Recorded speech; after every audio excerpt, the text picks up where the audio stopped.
So the first question is very easy. It's just introducing yourself and your company. Um, yeah, I will leave it at that. I guess, hi, I'm Nicholas Swaminathan, CEO of TurnUp. We're an early stage startup focused on employee retention. Great. What are the types of companies that you say you would sell to? Yeah, so I think one of the hard things is that the bigger the company, the more we resonate with them. And so that creates the challenge of trying to navigate enterprise sales cycles while still at a really early stage. Mm, that makes a lot of sense. So, um, what challenges did you find in particular in breaking into those accounts? Well, first of all, getting their attention at all is goal number one, right? Is cutting through the noise and trying to actually get people to open your emails and consider you. And so that was really the first challenge where we were just already butting heads. And then the second challenge, obviously, is once you get people's attention, how do you convert that into demos, into interviews, and stuff like that? When we first started working with you guys, at least, we hadn't even gotten their attention yet. So that was goal number one. What did you learn from us, or what did we do that you think got their attention the most? Yeah, so I say it's a couple things that we learned or where we derived value from you guys. I think the first thing really was being a little more disciplined. Before it felt like we were just trying things, out of a hat, just pick a strategy, run with it that week, see what happens. And so there were learnings, but they weren't, coordinated. There was no grander plan. And so we weren't really approaching anything either. And so by getting a little more disciplined about, okay, what markets are we targeting? Why are we targeting them? What resonates with them? And starting to test that different messaging, we were able to go from just having no opens at all to, I think, in our more recent campaigns, we're looking at 50% open rates, which is phenomenal. And then the other thing I'd say is getting opens is just, goal number one, right? It's half the battle. I think when we were first starting sending emails before working with you guys, I have a tendency to, write very long emails. And so they were more short essays than they were, marketing emails essentially, or trying to actually resonate with the client in a way that's meaningful to them, that's succinct, that respects their time. And so we got a lot more disciplined in how we format those emails and how we have those communications. So we're getting right down to the point. We're saying, here's our value. Here's how we think we can help. Let's talk. Yes, no, and that sort of thing. This is a rapidly evolving space, especially with the new changes with generative AI. There's a lot to keep track of. There's a lot of different salespeople competing for your attention and different technology solutions competing for your attention. And it can be somewhat hard to tell, what's the bullshit and the hype versus what's actually going to drive value.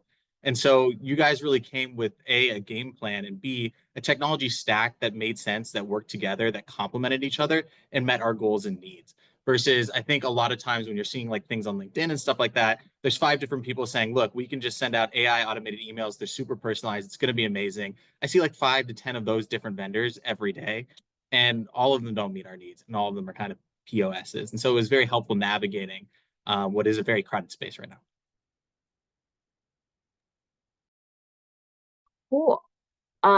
You touched on this a little bit about sort of what you changed, Nick, in your emails and what you've learned from working with me and my team.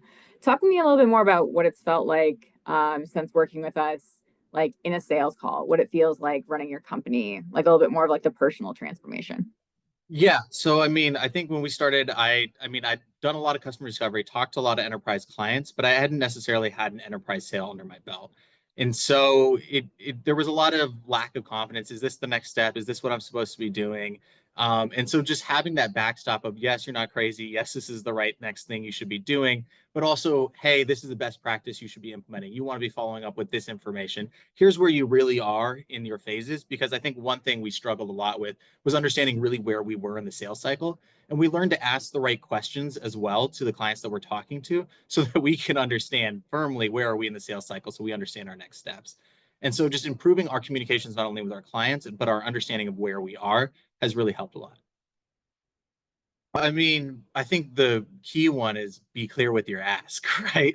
Understand what is the next step, what are we trying to do, and really actually push the client. Because I think, especially when you're a small little startup and you feel like a student team still, it's hard for you to go to a Fortune 500 company and say, hey, I need this from you.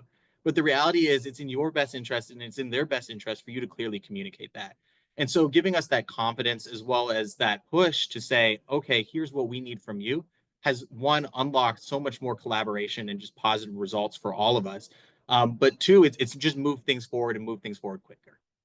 That at the end of the day, you're very focused on what is the LTV and what is the real return for everything that we're doing from a sales perspective. And having worked in sales analytics for many years and in digital sales, I see sales teams get distracted all the time. And so you're always focused on the bottom line, and that's incredibly important. And so that's why, people are asking you for help when it comes to things like a CAC or LTV or average deal size, because they're understanding how does that impact my profitability, and you're having the right conversations already.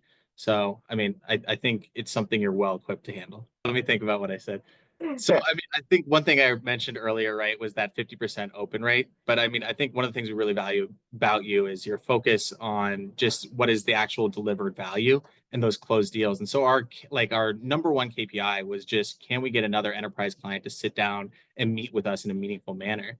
And by the time we actually groomed and got our campaign up and running, within 48 hours, we actually had an enterprise client respond and say, let's sit down and let's have a serious talk, which was exactly what we were looking for. All right. So next question, what did you find most valuable about working with us? I mean, I think for me, it was having a partner that was willing to get really deep in the weeds and understanding who our customers are and really getting as passionate and crazy about this niche, weird market that we're in. And so, I mean, that is a rare thing, and it made everything else work so much better because of that. Cool. Who would you recommend build Bedrock to? Like, who do you think gets the best results with us?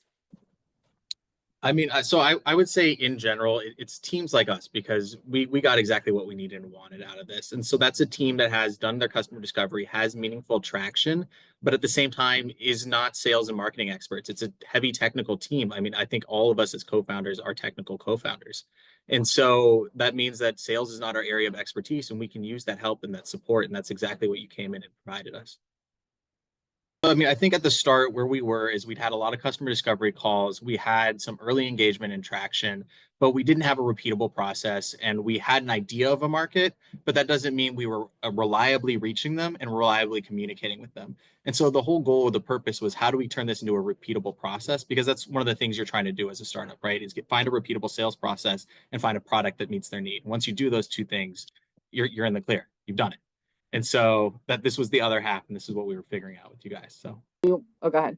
one thing I wanted to highlight though is you guys pushed us out of our comfort zone, and I think that was meaningful and valuable as a partner. So I mean, cold calls was not something we even considered when we started, and even once we started cold calling, there was obviously a lot of room for improvement. And you guys were consistent in pushing us and saying, "This is a way forward. This is a path to growth. If you really want to grind, here's how you grind." And that was meaningful and helpful. Tell someone why they should work with us. What is your answer? Because you're going to have someone as crazy and passionate about your problem and your customers as you are.